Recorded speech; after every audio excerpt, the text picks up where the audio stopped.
नमस्कार विद्यार्थी मित्रांनो, ऑफिसर अकॅडमी कल्याण या YouTube चॅनलवरती सर्व विद्यार्थी मित्रांचं मी सहर्ष स्वागत करतो।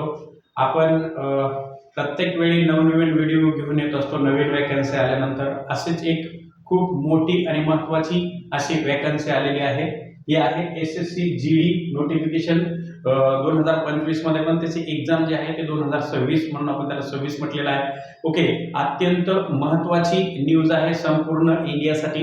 आपण पाहणार आहोत की टोटल ज्या वॅकन्सी आलेल्या आहेत त्या टोटल वॅकन्सी 25,487 वॅकन्सी आलेल्या आहेत।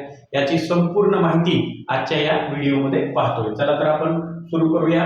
SSC GD, आता SSC GD मध्ये स्टाफ सिलेक्शन कमिशन म्हणजे SSC मार्फत GD नावाची पोस्ट आहे आणि त्यामध्ये मी सांगितलं तुम्हाला की सुरुवातीलाच की 25,487 ऑल इंडियामध्ये जवळपास पोस्ट आलेल्या आहेत।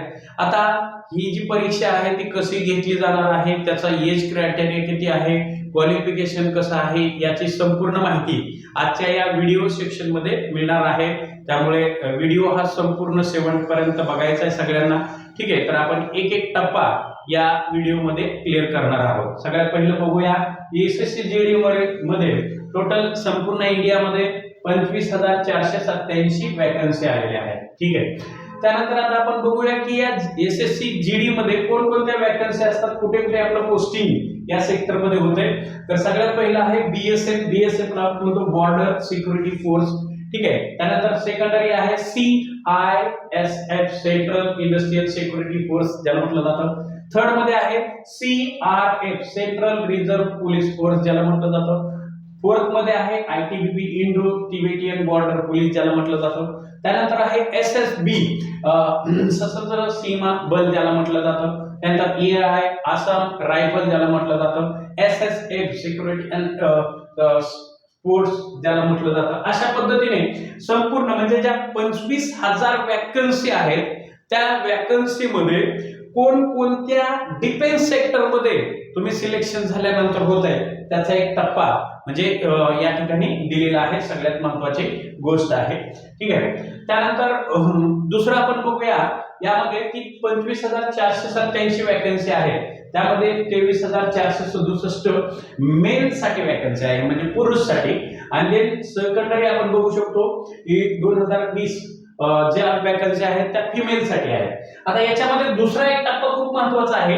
जे जे सेक्टर मी तुम्हाला सांगितले की आपलं सिलेक्शन झाल्यानंतर कोणत्या ठिकाणी आपलं पोस्टिंग होत आहे तर त्याचे सुद्धा एक डिटेल्स दिलेले आहेत टोटल मध्ये। ठीक आहे, मग आता BSF ला किती जरुरी आहेत पोस्ट। ठीक आहे, तर आपण याच्यामध्ये हे सुद्धा पाहू शकतो की आपण सध्या म्हटलं बॉर्डर सिक्युरिटी फोर्स ज्याला म्हटलं जातं तर त्यामध्ये किती तर 616 वॅकन्सी दिल्या गेलेल्या आहेत म्हणजे 25,487 मध्ये 616 या ठिकाणी दिले जाते। त्यानंतर सर्वात महत्त्वाचं दुसरं सेक्टर आहे CISF। ठीक आहे, यासाठी 14,595 पोस्ट आहेत। ठीक आहे, त्यानंतर आहे CRPF। ओके, तर यामध्ये 5,490। त्यानंतर आहे SSB मध्ये जर आपण बघितलं तर 1,764 वॅकन्सी आहेत। त्यानंतर आहे ITBP। ठीक आहे, यामध्ये जवळपास 1,293 वॅकन्सी आहेत म्हणजे त्या 25,000 मध्ये। त्यानंतर आहे आसाम रायफल मध्ये जर आपण बघितलं तर 1,706 वॅकन्सी आहेत। त्यानंतर आहे SSF मध्ये 23 वॅकन्सी आहेत। याची जर आपण टोटल काढली, ठीक आहे, तर म्हणजे आपण सुरुवातीला बघितलं की सिलेक्शन झाल्यानंतर कुठल्या ठिकाणी आपली नोकरी आहे तर ज्या काही टोटल वॅकन्सी आहेत त्यामध्ये अशा पद्धतीचं तुमचं डिवायडेशन आहे। म्हणजे जे काही हे सेक्टर दिलेले आहेत त्यामध्ये वेगवेगळ्या पद्धतीने जशी वॅकन्सी आहे त्या सेक्टर मधल्या टोटल आपल्याला वॅकन्सी पाहायला मिळतात की 25,487 वॅकन्सीचं अशा पद्धतीने डिवायडेशन आहे। ओके, त्यानंतर आपल्याला बघायचं आहे चौथा महत्त्वाचा पार्ट 25,487 वॅकन्सी मध्ये आपण फॉर्म फिलअप करण्यासाठी सगळ्यात महत्त्वाची गोष्ट आहे बघा, फॉर्म फिलअप करण्यासाठी 1 डिसेंबर पासून फॉर्म फिलअप करण्याची ऑनलाईन डेट सुरू झालेली आहे। आता कधीपर्यंत आपण हे ऑनलाईन ऍप्लिकेशन करू शकतोय, तर 31 डिसेंबर 2025 पर्यंत 11 वाजेपर्यंत फॉर्म फिलअप करू शकतो, हे लक्षात घ्या. त्यानंतर 1 जानेवारी 2026 हे लास्ट पेमेंटचं असेल. आता त्यानंतर करेक्शन डेट जी आहे ती 8 जानेवारी 2026 ते 10 जानेवारी 2026 पर्यंत करेक्शन डेट सुद्धा तुमच्याकडे ठेवलेली आहे.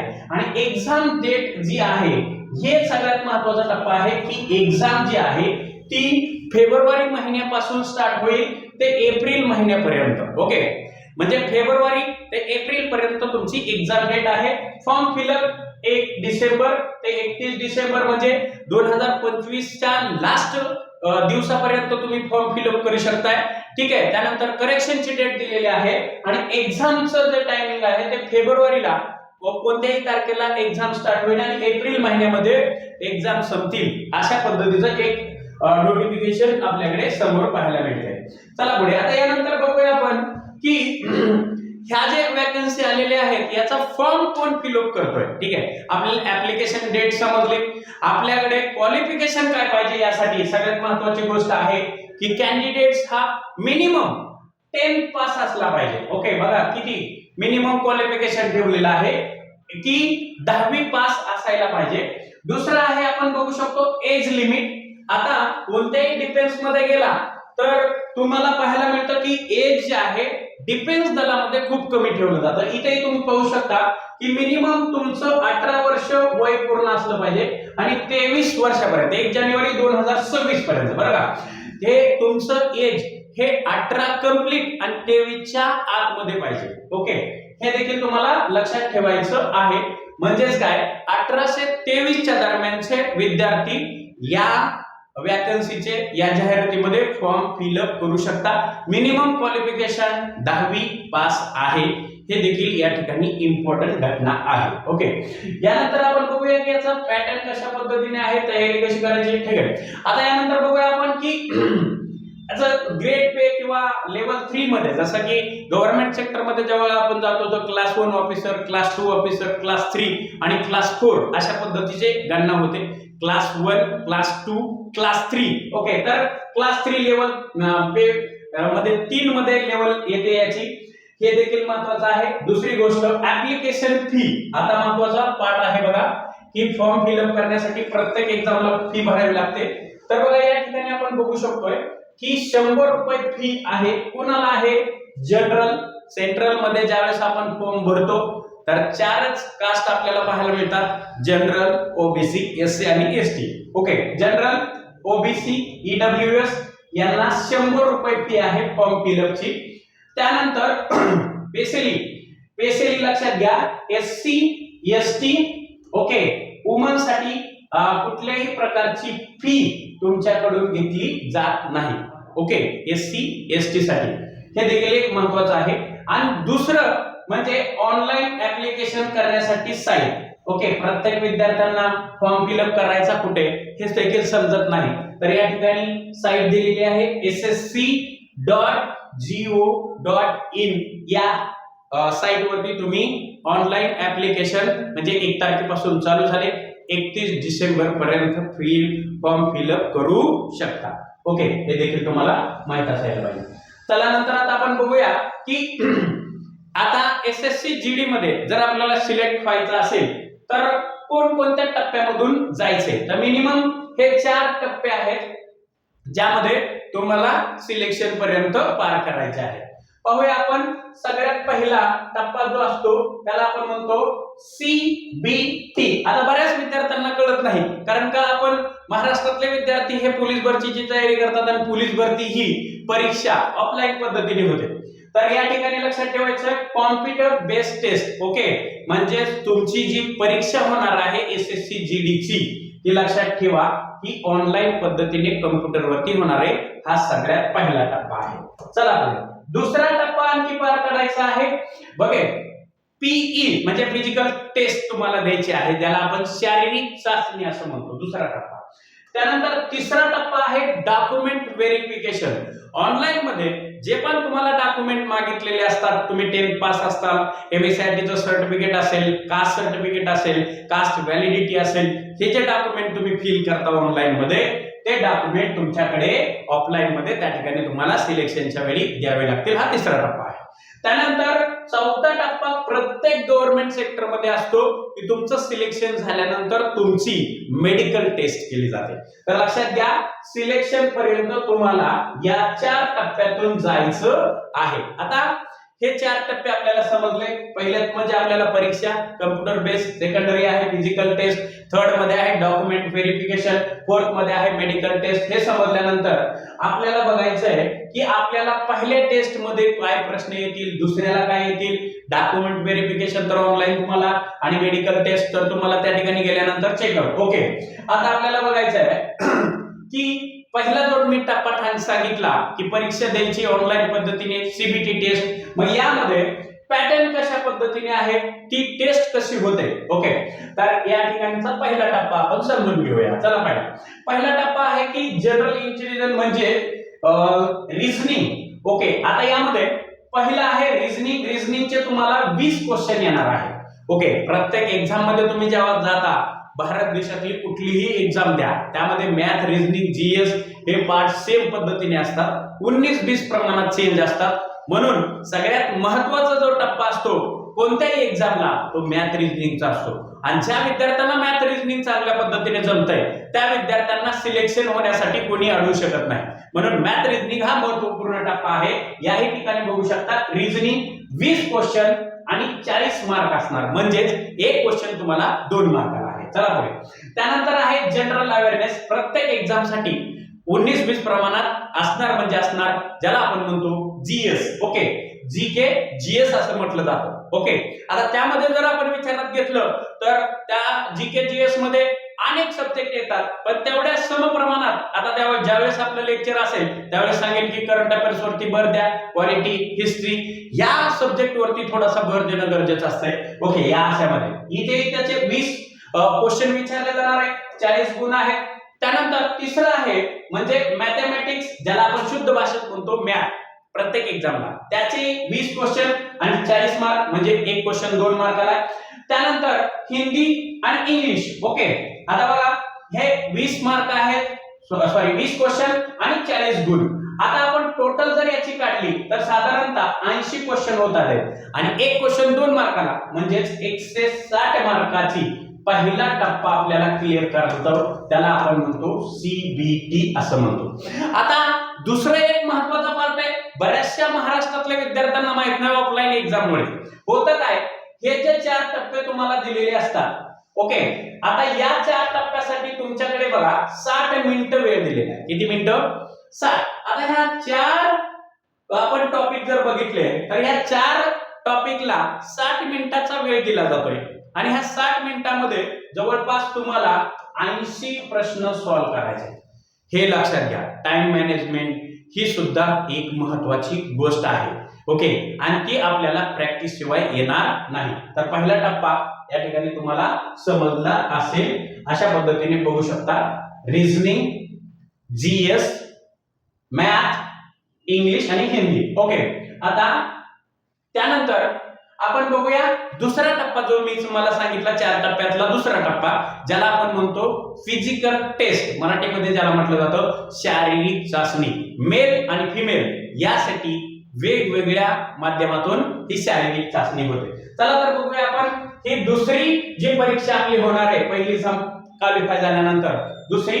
बघा यामध्ये आपण पाहू शकतो फिमेल कॅन्डिडेट्स टाइम. ओके, आता सगळ्यात पहिलं फिमेल कॅन्डिडेट्स आहे की या ठिकाणी पाहू शकता फिमेल कॅन्डिडेट्सला सगळ्यात महत्त्वाचा टप्पा. ओके, फिमेल कॅन्डिडेट्सला आपण जर बघितलं तर ह्या टप्प्यामध्ये सगळ्यात पहिला हाईट. ओके, हाईट बघूया. त्यानंतर दुसरं सगळ्यात पहिला हाईट आहे.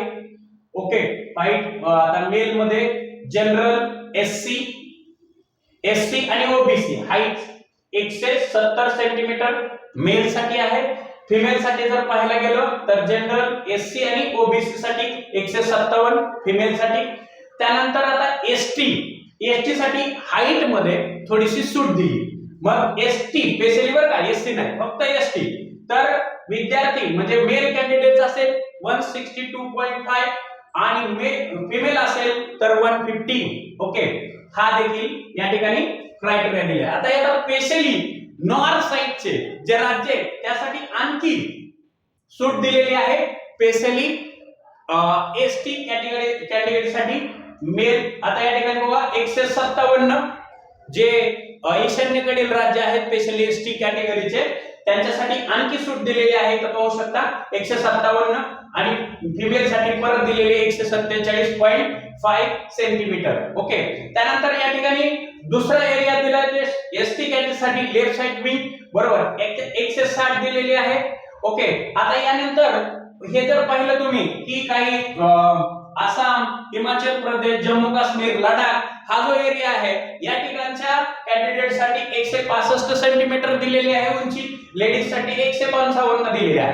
त्यानंतर नॉर्थ ईस्टर्न स्टेट ज्याला सेवन सिस्टर असं आपण म्हणतो त्यासाठी बघा सेवन सिस्टर साठी 162 आणि 160.5 62.5 आणि 152.5 लेडीज साठी दिलेली आहे. ओके, आता गोरखा ऍडमिनिस्ट्रेशन याच्यासाठी पाहिलं गेलं तर 157 सेंटीमीटर, फिमेल साठी पाहिलं गेलं तर 152 सेंटीमीटर ही जी हाईट दिलेली आहे हाईटचा नॉर्मली क्रायटेरिया आहे. आता जेमतेम आपण विचारात घेतलं गेलं म्हणजे आपण तर नॉर्मली आपल्याला लक्षात ठेवायचंय मेल कॅन्डिडेट्स असेल तर 170 आणि फिमेल कॅन्डिडेट्स असेल महाराष्ट्रीयन तर 157. ओके, हे नॉर्मली कॅन्डिडेट साठी वरचा पार्ट तुम्हाला लक्षात ठेवायचा आहे, इम्पॉर्टंट आहे. ओके, यानंतर आपल्याला बघायचं आहे की या ठिकाणी चेस्ट म्हणजे तुमची हाईट झाल्यानंतरचा दुसरा महत्त्वाचा टप्पा असतो म्हणजे चेस्ट.